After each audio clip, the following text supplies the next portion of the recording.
Hey guys, how you doing? This is Gustavo, exam coach.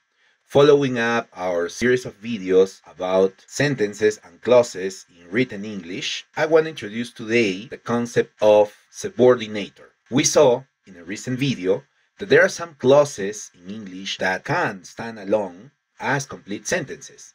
And that is simply because these clauses have some words, actually one word before the subject, that makes the clause impossible to understand as a complete idea, because these words create kind of a suspense over how the idea is going to end. For example, when we say, although Mario has a lot of video games, and that's it, we don't think this fragment is a complete sentence.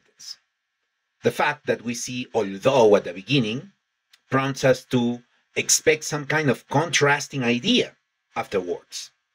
If I say, if I see you playing video games, then again, this sounds like a warning. It's not a complete idea because instantly you raise your eyebrow and say, so what's going to happen?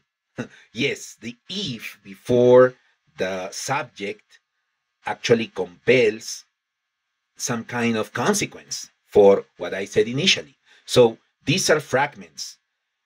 Clauses with special words we call subordinators, such as although and if, they are subordinate or dependent clauses.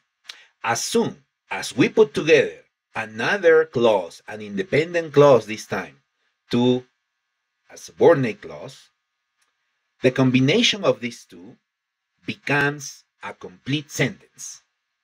And this is what's interesting about clauses.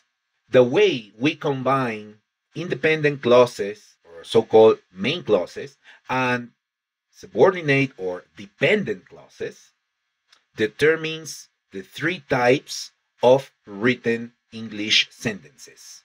All right, so next time we'll introduce these types of written English sentences. See you on the next video.